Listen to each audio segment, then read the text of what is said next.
Biology NEET classes. So new update అయితే ఈరోజు ఒకటి వచ్చిందమ్మా ఎన్టీఏ నుంచి. సో ఆ న్యూ అప్డేట్ ఏంటి అంటే కొంతమందికి సేమ్ మార్క్స్ వస్తాయి చూడండి. అంటే ఒక 3 members కి 2 members కి అంటే సేమ్ అంటే 620 లేదు 630 లేదు 700 అంటే 2 members కి సేమ్ నెంబర్ వస్తాయి చూడండి. అలా సేమ్ నెంబర్ గాని వస్తే వాళ్ళని ఎలా కేటగిరీగా మనం తీసుకోవచ్చు అంటే మనం ఫస్ట్ ఎవరికి ప్రయారిటీ ఇవ్వాలి, ఏ విధంగా మనము చూస్ చేసుకోవాలి అనేదే ఇక్కడ మీకు చెప్పబోయేది. సో యాక్చువల్గా అయితే లాస్ట్ ఇయర్ ఏమైందంటే ఫస్ట్ ఎవరైతే అప్లికేషన్ ఫామ్ ఫిల్ చేసి ఉంటారో వాళ్ళకి అర్థమైందా, ఫస్ట్ ఎవరైతే అప్లికేషన్ ఫామ్ ఫిల్ చేసి ఉంటారో వాళ్ళకి అప్పుడు ప్రయారిటీ అనేది ఫస్ట్ ఉండేది. కానీ ఇప్పుడు అలా లేదు. అంటే ఎవరైనా ఎప్పుడైనా నెమ్మదిగా అప్లికేషన్ అనేది ఫిల్ చేసుకోవచ్చు. సో ఇప్పుడు ఫస్ట్ డే అప్లై చేయాలి, లాస్ట్ డే అప్లై చేస్తే అమ్మో నాకు సీట్ రాదేమో అన్న ఫీలింగ్ తో ఏమీ లేదు. సో ఇప్పుడైతే నెమ్మదిగా ఎప్పుడైనా అప్లికేషన్ అయితే ఫిల్ చేసుకోవచ్చు. Okay, that is the one. Next ఇంకోటి, ఓకే సేమ్ నెంబర్స్ వచ్చాయి, మరి సేమ్ నెంబర్స్ వచ్చినప్పుడు ఎలా ఫస్ట్ కేటగిరీ చేస్తారు? సో సేమ్ నెంబర్ వచ్చినప్పుడు ఎలా చేస్తారంటే ఫస్ట్ బయాలజీ మార్క్స్ చూస్తారు, బాటనీ అండ్ జువాలజీ మార్క్స్ చూస్తారు. సో ఎవరికి ఎందులో ఎక్కువ వచ్చాయి అనేది చూస్తారు. లేదు బయాలజీలో కూడా ఇద్దరికి సిమిలర్ గానే ఉన్నాయి, ఎవరికి ఎక్కువ రాలేదు ఎవరికి తక్కువ రాలేదు. నెక్స్ట్ కేటగిరీ ఎక్కడికి వెళ్ళాలి? కెమిస్ట్రీ. సో ఇప్పుడు ఇద్దరిలో కెమిస్ట్రీ ఎవరికి ఎక్కువ వచ్చాయి అనేది చూసేస్తారు. ఓకే ఇద్దరిలో కెమిస్ట్రీ కూడా సేమ్ గానే ఉంది, వేరియేషన్ రాలేదు, మరి అప్పుడు నెక్స్ట్ ఫిజిక్స్ కి వెళ్తారు. సో ఫిజిక్స్ లో చెక్ చేస్తారు. ఒకవేళ ఫిజిక్స్ లో కూడా సేమ్ గా ఉంటే, అంటే సిమిలర్ మనం చెప్పలేం కదమ్మా, ఎగ్జాక్ట్ గా ఉండొచ్చు ఉండకపోవచ్చు. ఉండలేదనుకోండి ఫిజిక్స్ లో ఎవరికి ఎక్కువ వస్తే వాళ్ళకి ఇచ్చేస్తారు. సో దాంట్లో ఏం ప్రాబ్లం ఏం లేదు.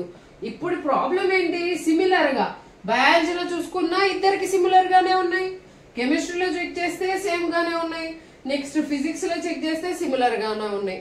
ఓకే మరి ఏం చేయాలి? ఇప్పుడు మూడిట్లలోనూ సిమిలర్ గానే ఉన్నాయి, మరి ఏం చేయాలి? సో దానికి నెక్స్ట్ ఏంటి అంటే ఇన్కరెక్ట్ ఆన్సర్స్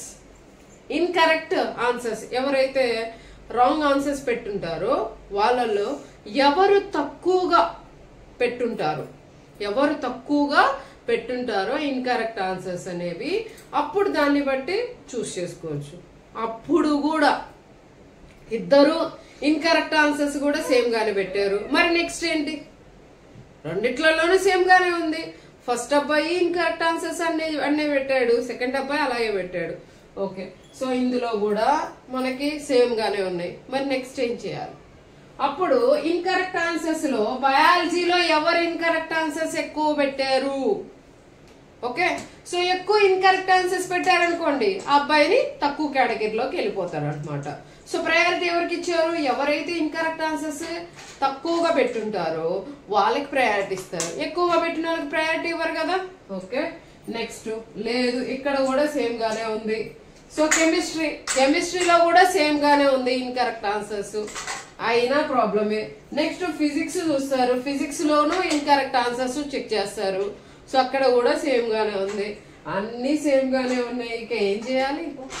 లాస్ట్ వన్ వచ్చేసరికి ఏంటి అంటే ఇండిపెండెంట్ ఎక్స్పర్ట్ కమిటీ అనేది వేస్తారు నాన్న. సో ఆ కమిటీ వేసినప్పుడు ఏమవుతుంది అంటే ఆటోమేటిక్ గా మనము సో ఎవరికి ఇవ్వాలి ఏంటి అనేది ఇది కొత్తగా ఈ ఇయర్ రిలీజ్ చేసింది ఇండిపెండెంట్ కమిటీ. సో వాళ్ళ డెసిషన్ అనేది వాళ్ళు తీసుకుంటారు. ఇది లాస్ట్ అప్డేట్ అనేది మనకి ఈ ఇయర్ కొత్తగా వచ్చిన లేటెస్ట్ అప్డేట్. ఓకే మరి మీ ఇలాగే జరుగుతుంది అన్న మాక్సిమం మీకు మొత్తము. సో కేటగిరీ ఎలా చేస్తారనేది this is the one of the rule. Okay so చూడండి మీకు ఎలా వచ్చాయి అనేది, అంత ఈజీ అయితే కాదు.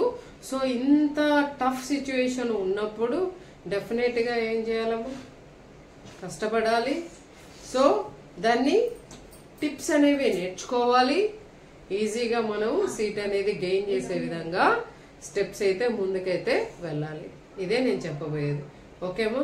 సో వీడియో అయితే నచ్చితే లైక్ చేయండి, షేర్ చేయండి. ఓకే, సో యూస్ఫుల్ ఇన్ఫర్మేషన్ నేనైతే మీకు పాస్ చేస్తున్నాను. బాయ్.